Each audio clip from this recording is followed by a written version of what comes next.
திருவள்ளுவர் சிலை நிறுவப்பட்டு 1/4 நூற்றாண்டு என்பது ஒரு வரலாறு. திருவள்ளுவர் சிலை நிறுவப்பட்டதே ஒரு வரலாறு.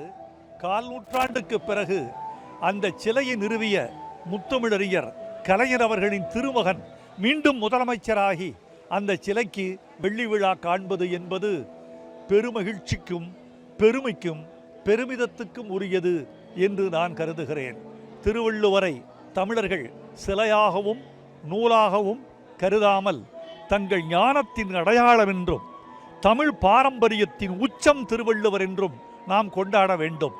ஷேக்ஸ்பியரை விட்டு தருவதற்கு எப்படி வெள்ளை அரசும் வெள்ளைக்காரர்களும் விரும்ப மாட்டார்களோ அப்படி திருக்குறளை விட்டு கொடுப்பதற்கு தமிழர்கள் விரும்பக்கூடாது.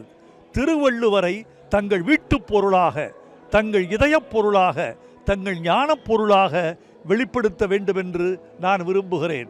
இந்த விழாவில் ஓர் அறிவிப்பை வெளியிட்டிருக்கிறேன்.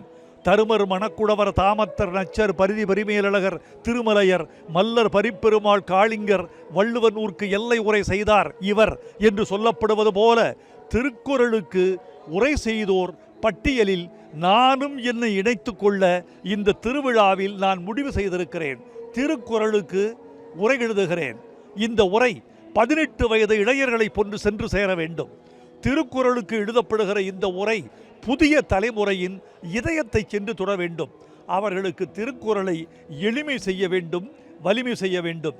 இந்த ஆண்டு திருக்குறளுக்கு நான் எழுதிய உரையை ஜூலை மாதம் வெளியிட வேண்டும் என்று திட்டமிட்டிருக்கிறேன்.